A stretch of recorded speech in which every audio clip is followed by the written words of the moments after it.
Here's the thing about villains. Villains tend to be very smart and very calculated. Based off of the events that took place tonight, I'm not sure that this one in particular is giving either.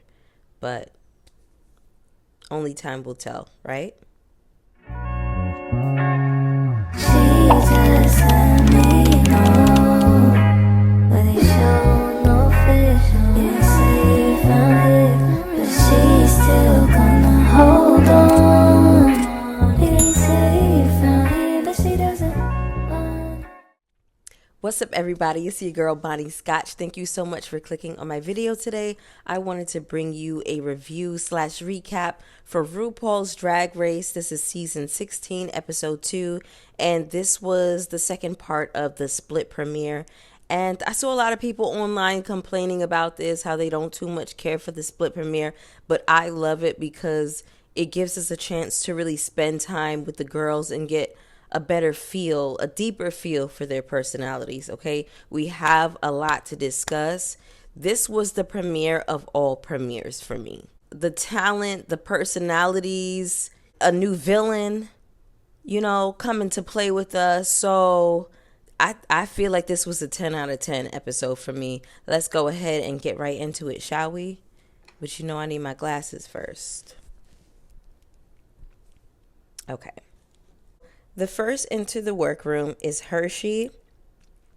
I love this look, but I feel like if you're going to have this kind of colorful ponytail, I wanted more color in the outfit as well. I didn't mind the cape or anything like that. Usually I don't love when the girls have on a cape, but I thought that this was really nice. I just felt like that it was like a grayish white and it didn't really do anything for her. If you were going to do that gray and white outfit with the black, I would have liked to see like some black and white hair. I just wanted more color in the outfit because the wig was so colorful.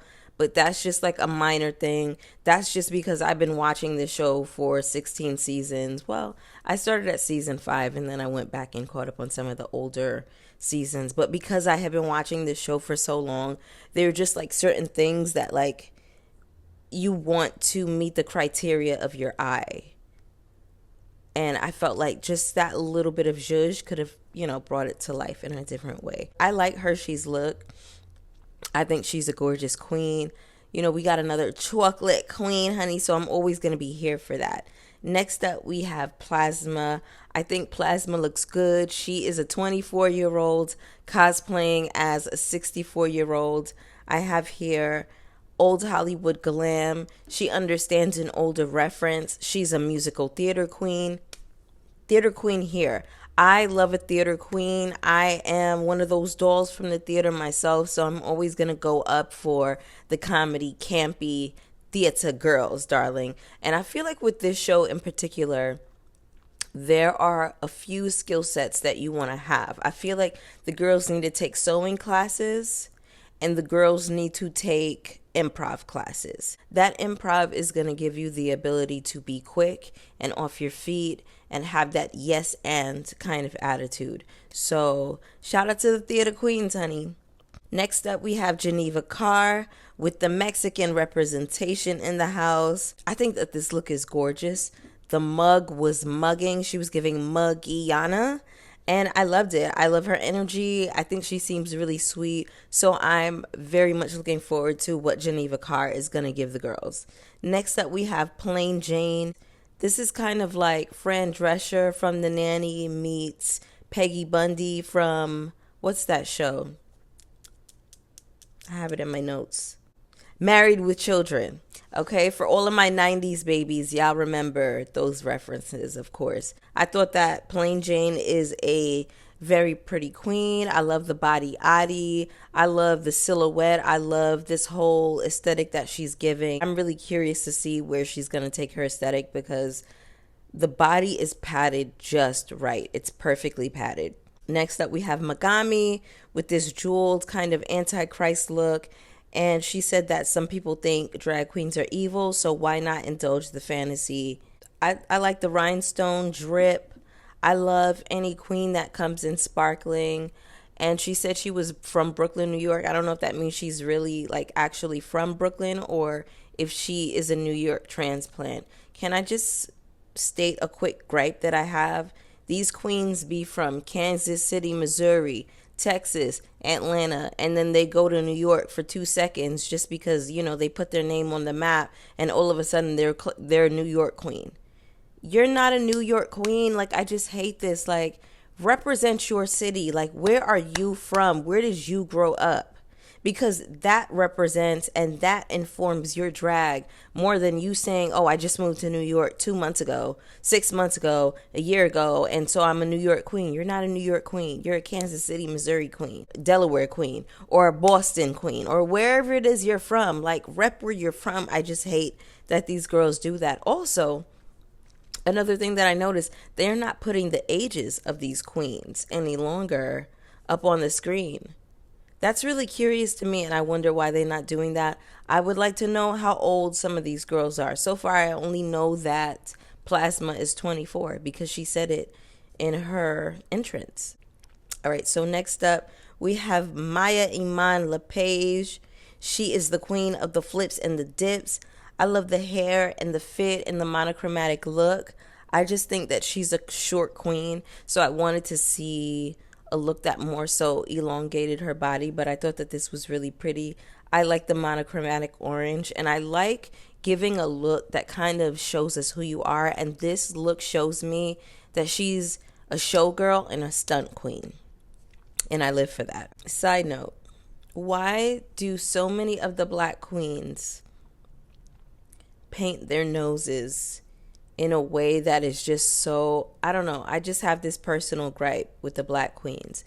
I want to see that contour on the nose blended out. I've noticed this with Lala Ree. I've noticed it with Lux Noir London. I'm noticing it with Maya Iman LePage. I noticed it with Tsunami Muse. Why can't we just get like and Shea Coulee loves to do it as well. Like, I just need to see, just blend that nose out. You're still giving the effect of a chiseled nose, but I just don't get why we have to have these harsh lines, this crazy line of demarcation. It just looks crazy to me. So that is my note for the black queens. As a black woman, as a black queen myself, like, it's just something that, like, I've noticed more specifically with us. Like, why are we painting this way? Like, what's going on? We have Nymphia Wind with the monochromatic yellow banana fit. I thought that this was so cute. I also think that Nymphia is very cute as a boy, just adorable, cute as a button. And she has a huge Taiwanese following. We learned that. So shout out to her and the girls from Taiwan, honey. So for the mini challenge, we have a DMV shoot hosted by T.S. Madison. Maddie looks so pretty. Maddie is just absolutely gorgeous. Maddie is just everything for me. She's just absolutely stunning. All right, something that stuck out for me that I found interesting was RuPaul having this banter with Hershey. And Hershey kind of got intimidated. She was like, oh, I don't know if she's joking or not. And it's like, sis, have you watched the show at all?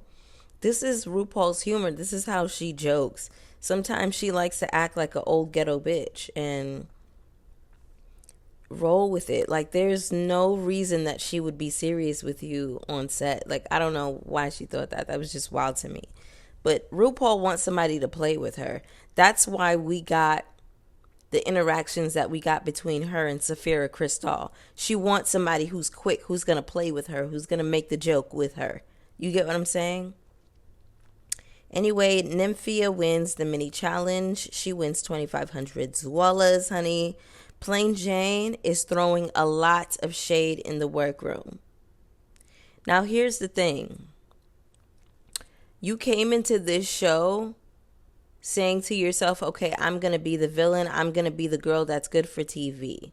Now, here's the thing about that. That's all fine and well during a regular season, but you all learned that the queens are going to be voting on this rating system, so it would pay for you to be nice. And we saw throughout the episode that you weren't doing that. So you're already sticking out like a sore thumb to these girls. They're already saying that they know that you're going to be on some BS in that Raider Queens room, right? So this would be the time for you to change up your strategy. You can't come in as the girl who's in her villain era. You got to be in your Miss Congeniality era.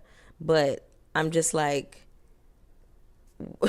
it didn't seem like you were playing it smart.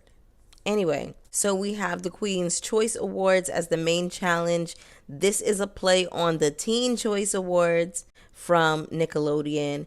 And I love this little 90s Y2K throwback because I definitely used to watch the Teen Choice Awards as a kid. All of them Nickelodeon shows where, they would come on and some celebrity would get slimed. It was like green slime. Also, side note, we learned that the Taiwanese government apparently is very supportive of drag culture.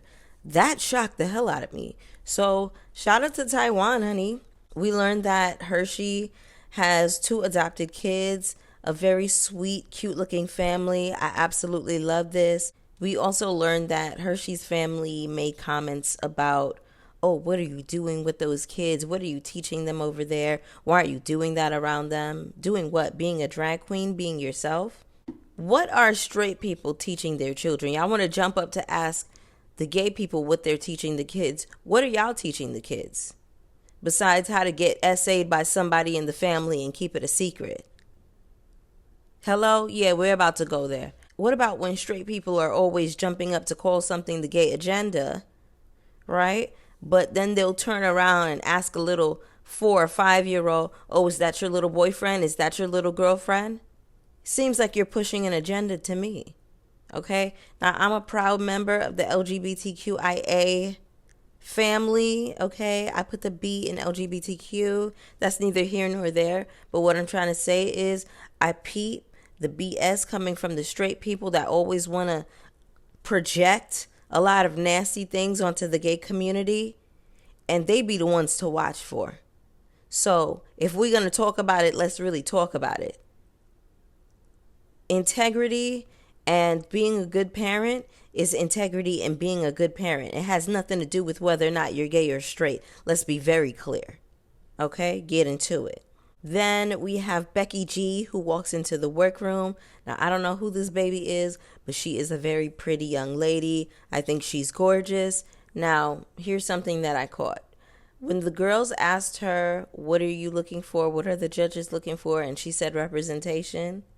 I already knew that they booked her based on the fact that they saw Geneva Card's act. So they were like, how can we bring the Mexican or the Latin community to the forefront? And it just seemed very staged to me, which is fine. I don't mind that at all. We have not seen, have we seen anyone who's like an openly Mexican? I'm not sure. Openly Mexican judge. Have we seen, anyone who reps their heritage proudly in that way? Who is Mexican, who happens to be Mexican. I don't remember that off the top of my head. But shout out to Becky G. She was very cute. And I mean, it was a transparent setup. That's all I'm trying to say. So now we are on the main stage. I think Rupaul looks incredible. I love this new silhouette. It's like this blue kind of animal print. But the print is kind of like a nude mesh kind of illusion. But it's dark. And it's really pretty. Fabulous. All right, so now we have the talent show. First out, we have Geneva. I'm Geneva, la diva más latinas. I think that's what she said. Don't hold me to it. Geneva gave us a lot of energy. She gave us culture. She gave us mug. And I had to rewind because I wasn't expecting Geneva to give that. I don't know what I was expecting, but it certainly wasn't for her to jump out of that original, that kind of Mexican traditional garb that she had on and come out with like a little, cat suit with the high boot, the Mary J. Blige boot, and give us energy. I said, yes, ma'am. I love Geneva's performance. All right, so up next we have Hershey. This song was written by Cornbread. Great song, great look, high energy, hilarious. I said, oh. The girls are bringing it. Batch 2, Team B, they're playing for keeps, honey. I said, oh. We got 2 for 2, honey. Hershey ate that. The energy, the hair, the little flip, it was It was everything. And it was memorable.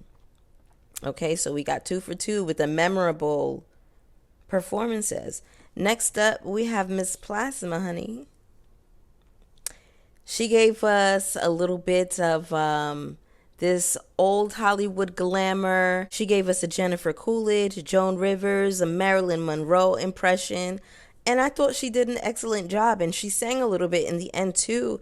And even though I think she did the most and she went really fast, she probably only had 1 minute and 30 seconds to make something happen. This is a talent show. And I think she did the most and did it gracefully. Michelle and them was complaining about, oh, you did too much and whatever, whatever. Girl, this is RuPaul's Drag Race. We have seen everything. We have seen a bit of everything. So what are you bringing that's different? Plasma brought something a little bit different, and I appreciated that. It was the tea. It was cute, you know. And whenever she was doing the photo shoot, and Maddie was like, "Give us Gene Kelly, give us, give us Joan Crawford." She was referencing these older references, and she tapped into each and every one of them. I said, "Work, Miss Plasma." Plasma is probably gonna be one of those slept-on girls, probably disrespected in the same way that Jinx Monsoon was disrespected in her season. And she's going to have a piece for y'all every episode. Mark my words, okay?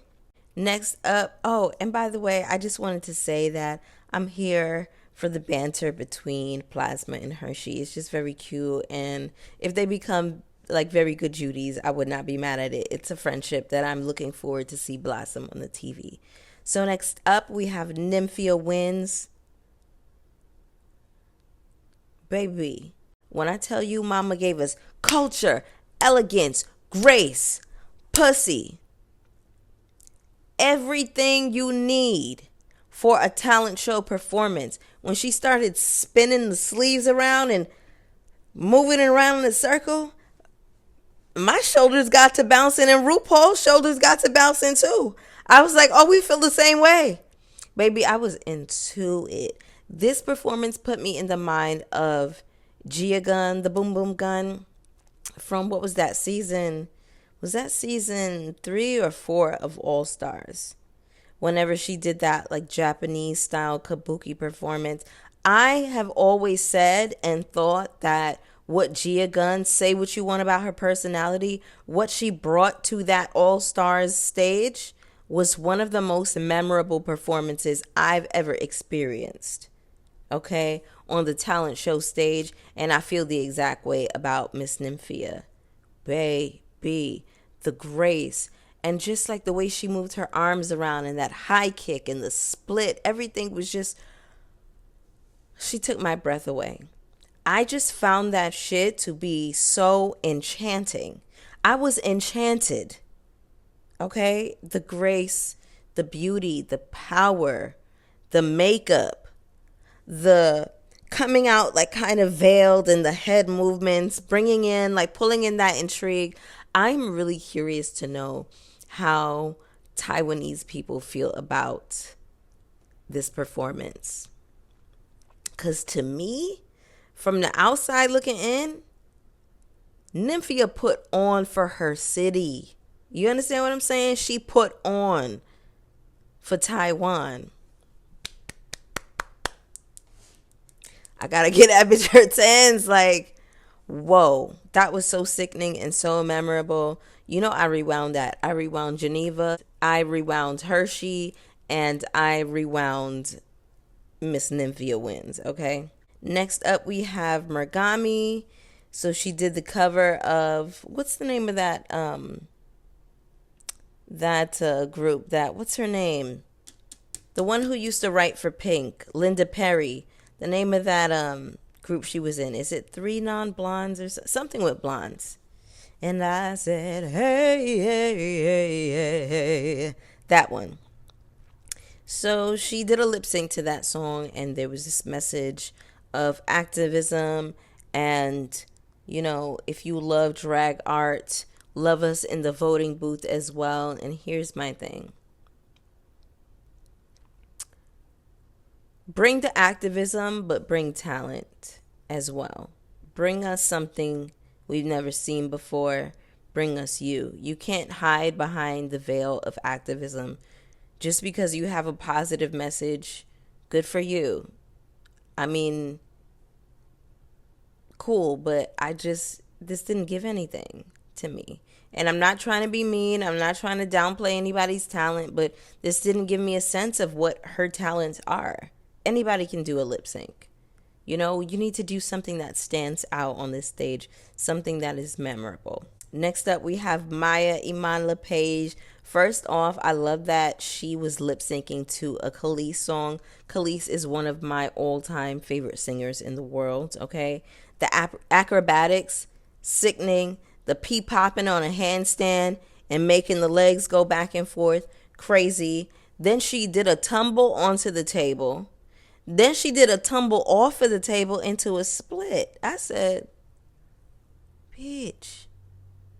That was one of the top performances for me outside of Nymphia Wins. I mean, that was insane. It put me in the mind of Aja when Aja did, what was that? Was it All Stars? I can't remember if it was like 4 or 5. I can't remember. Anyway, it was on All Stars, okay? And that was the only other time I remember seeing a queen jump up off a table and land it like that.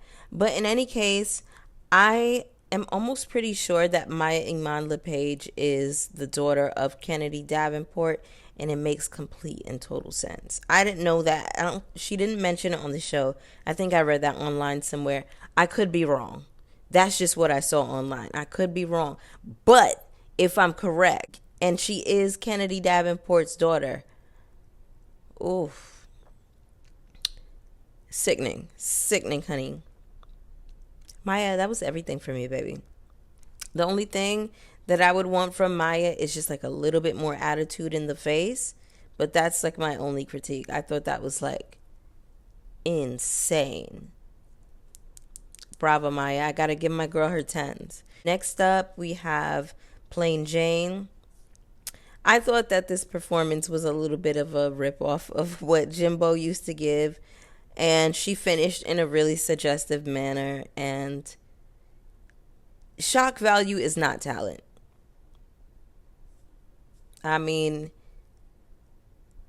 the imagery is going to be memorable, but burger finger is not a talent. You know what I mean? It's some silly phrase that RuPaul likes. And, you know, if I'm going to read the other girls for having a visible breastplate, then I gotta read you too, Plain Jane, because at first you had on like a choker, and then at some point the choker came off and you had a very visible line of demarcation, and I gotta read you for that too, okay?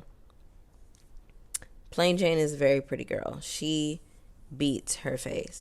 I will give her that. The mug is mugging on Plain Jane. But you make it hard to root for you, girl, because you're just nasty. You went in there calling those girls pigs and bricks and all kinds of shady things. That's not cute, girl. Like, people act like they like a bitchy queen, but they don't really like a bitchy queen for real. I'm not a fan of a bitchy queen either. Be shady. Give us some shade. Give us good shade, but don't be mean. And you are being mean. So for the runway, we have Nymphia.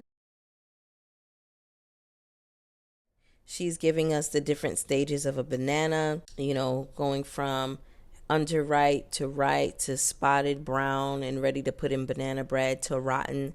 I thought that was a really clever idea. And also, that wig was insane. That wig was everything to me. And I don't think we've seen a wig like this on Drag Race. So Nymphia was this week's winner for me, clearly. Next up, we have Hershey. Hershey Le Courgette, honey.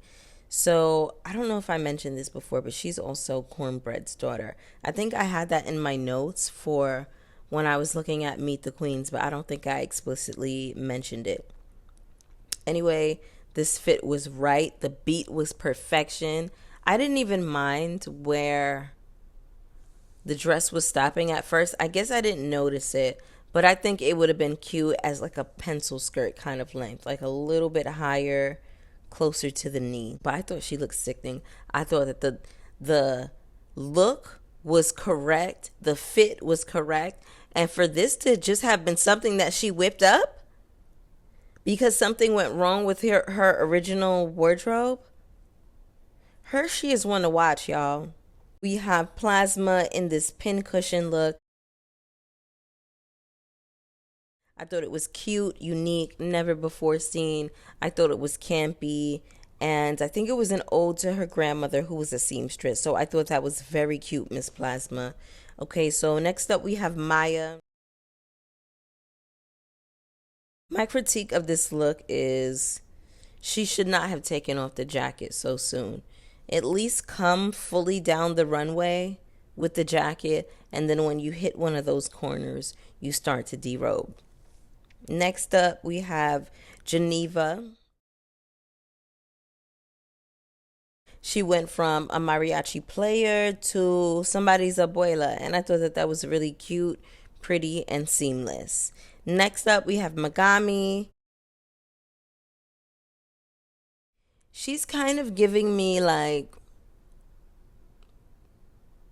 I wouldn't say biblically accurate angel, but closer to one. Every picture that I've seen of a biblically accurate angel is something that will make you shit yourself.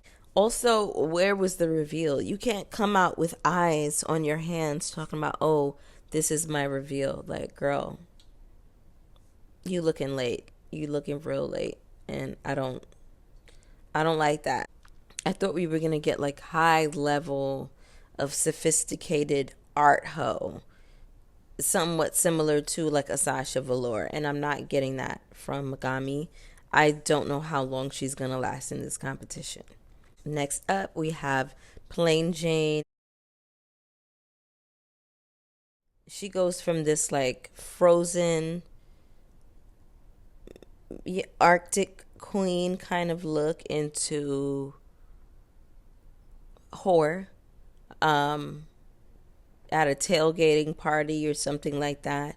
I don't want to use the B word, BIMBO, because I would imagine that's probably not a word that YouTube likes. So I try to refrain from using certain words. But I think she looks great. She looks really pretty. The look was unexpected. As a reveal, I will give her that. Now it's time to rate a queen. Now here's the thing.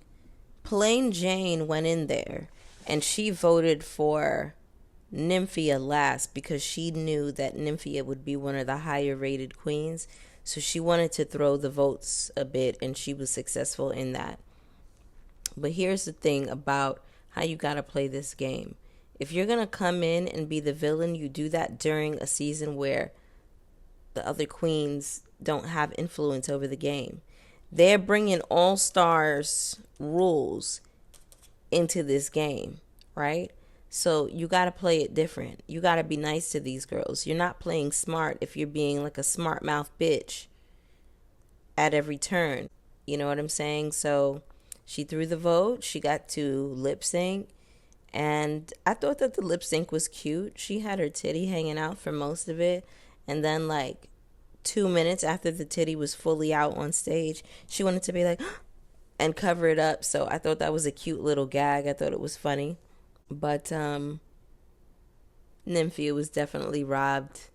You know, it would have been cute seeing Maya LePage and Nymphia Wins lip sync against each other. But I think if the judges were voting, it would have been Geneva Carr and Nymphia Wins in the top two.